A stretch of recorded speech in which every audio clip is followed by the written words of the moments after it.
నాకు ఎక్కువగా comment ఏమొస్తదంటే, normal పాదంతో thread piping రావట్లేదు అని. ఇక్కడ మనం వాడాల్సిందల్లా ఒకటేనండి. 12వ నెంబర్ థ్రెడ్. అదేవిధంగా సూదిని సెట్ చేసుకుంటాం. అంటే పాదాన్ననమాట. సైడ్‌కుండాలి. మీ చేతి వాళ్ళని బట్టి సైడ్‌కుండాలి. అది ఎలాగ సెట్ చేయాలనేది నేను చాలా వీడియోస్‌లో చెప్పాను. మీరేం లేదు కత్తెర పెట్టి ఇట్లా ఒకవైపుకి ఇలా కొడితే మీకు వెళ్తదనమాట.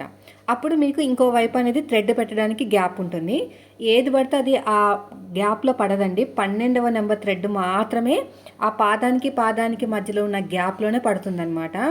మీకు సూదనేది పాదం మధ్యలో ఉంటది. కొత్తగా ఎవరైతే మిషన్ కొంటున్నారో వాళ్ళది చూడండి. సూదనేది 2 పాదాలకు మధ్యలో ఉంటుంది. దీన్ని మీరు లెఫ్ట్‌కైనా జరపాలి, రైట్‌కైనా జరపాలి. కత్తెరతోటి పాదం దగ్గర ఇలా మెల్లగా కొడితే లెఫ్ట్‌కైనా జరుగుతుంది, రైట్‌కైనా జరుగుతుంది. అది మీ చేతి వాళ్ళు. నేనేమో పాదం పక్కకి లెఫ్ట్ పాదానికి పక్కకి పెట్టాను సూదిని.